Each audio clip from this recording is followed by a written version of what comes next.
उत्तर प्रदेश की राजनीति में बयानबाजी कोई नई बात नहीं है, लेकिन जब कोई नेता दूसरों को साहिब बेखबर कहने लगे तो जनता भी ये पूछने लगती है कि भाई आखिर आईना किसे देखने की जरूरत ज्यादा है। इस बार सुहेलदेव भारतीय समाज पार्टी के अध्यक्ष और यूपी सरकार में मंत्री ओम प्रकाश राजभर ने समाजवादी पार्टी प्रमुख अखिलेश यादव पर तीखा हमला बोला है। लेकिन राजनीति को थोड़ा दोस्तों गहराई से समझने वाले लोग अब सवाल उठा रहे हैं, क्या राजभर का ये हमला वास्तव में राजनीतिक मजबूती का हिस्सा है, और क्या दूसरों पर तंज कसते कसते वो खुद अपने पुराने बयानों और फैसलों में फंसते जा रहे हैं। दोस्तों, राजभर ने कांग्रेस और सपा गठबंधन को लेकर अखिलेश यादव पर निशाना साधा।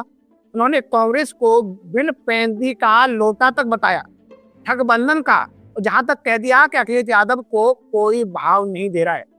लेकिन दोस्तों, सबसे सवाल बड़ा ये है कि आज जो ओपी राजभर कांग्रेस और सपा पर हमला कर रहे हैं, क्या वो खुद कभी इन्हीं दलों के साथ नहीं रहे? क्या उन्होंने अलग अलग चुनावों में अलग अलग गठबंधनों का हिस्सा बनकर राजनीति नहीं की?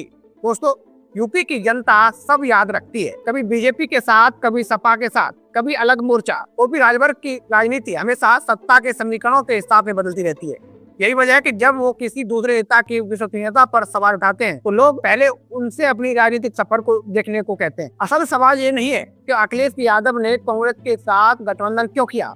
असली सवाल ये है, क्या बीजेपी राजभर खुद वैचारिक राजनीति करते हैं या सिर्फ राजनीतिक अवसर देते हैं? क्योंकि अगर गठबंधन बदलना गलत है तो फिर राजभर को भी अपने पुराने फैसलों का जवाब देना होगा। दोस्तों, दिलचस्प बात यह है कि राजभर ने अखिलेश यादव को ऐसी कमरे वाला नेता का, लेकिन जनता ये भी देख रही है कि मंत्री बनने के बाद राजभर खुद कितनी बार सड़क पर संघर्ष करते दिखाई दिए। चुनाव के समय पिछड़ों और गरीबों की बात करना आसान होता है दोस्तों, लेकिन सरकार में उन्हें रहते इन्हीं वर्गों के लिए कितना काम किया, जनता अब उसका हिसाब भी मांग रही है। राजभर ने अपने बयान में राहुल गांधी और कांग्रेस पर भी हमला बोला, लेकिन राजनीति का सच ये है कि यूपी में बीजेपी की सहयोगी पार्टियों की सबसे बड़ी चुनौती विपक्ष नहीं बल्कि अपनी पहचान बचाना है। बीजेपी जितनी बड़ी होती जाएगी, छोटे दलों, सहयोगी दलों और उनकी जो जमीन है वो सिकुड़ती जाएगी।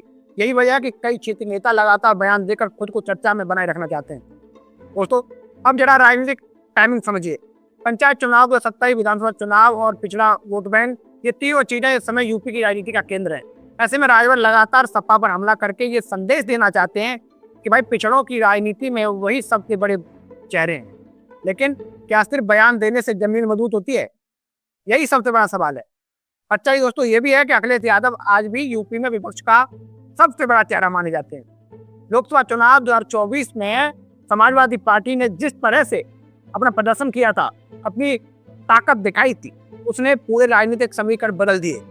यही कारण है कि भारतीय जनता पार्टी और उसके सहयोगी दल लगातार समाजवादी पार्टी को निशाने पर लिए हुए हैं, क्योंकि उन्हें पता है कि अगर विपक्ष एकजुट रहा तो 2027 आसान नहीं होगा। राजभर ने मायावती के घर कांग्रेस नेताओं के जाने पर तंज कसा, लेकिन राजनीति में बातचीत और संपर्क कोई अपराध नहीं है। खुद ओपी राजभर भी अलग अलग दलों के नेताओं के साथ मिलकर मुलाकात करते हैं। इसलिए जब वही काम दूसरे करें तो उसे ठगबंधन कहना जनता को पूरी तरह पच नहीं पा रहा है। सबसे अहम बात दोस्तों ये भी है कि यूपी की जनता अब सिर्फ बयान नहीं सुनती बल्कि नेताओं का रिकॉर्ड भी देखती है। कौन कितनी बार पाला बदल चुका है और जिसमें ओपी राजभर को महारत हासिल है, कौन सत्ता में रहते हुए क्या कर पाया, कौन सिर्फ टीवी और सोशल मीडिया तक सीमित रहा, जनता सब समझ रही है।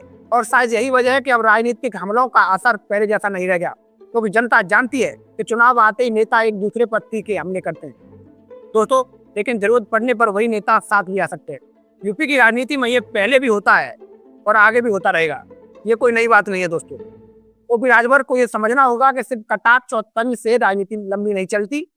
अगर वो वास्तव में पिछड़ों और गरीबों की राजनीति के बड़े नेता बनना चाहते हैं तो उन्हें बयानबाजी से ज्यादा जमीन पर काम करके दिखाना होगा, क्योंकि जनता अब कौन क्या बोल रहा है से ज्यादा कौन क्या कर रहा है तो ध्यान देने लगी है। और यही इस पूरी राजनीति का सबसे बड़ा सच है। हाँ, यूपी में जो जनता है सिर्फ नारों से प्रभावित नहीं होती, वो तुलना करती है, रिकॉर्ड देखती है और फिर फैसला करती है तो भाई हमें वोट किसको देना है। इसलिए दूसरों को साहिब बेखबर कहने से पहले हर नेता को खुद भी आईना देखने की बहुत जरूरत है। तो दोस्तों, मैं था आपका अपना मुकेश उपाध्याय। अगर आपको हमारा एनालिसिस अच्छा लगा हो तो कमेंट बॉक्स में जरूर बताइएगा। जय हिंद।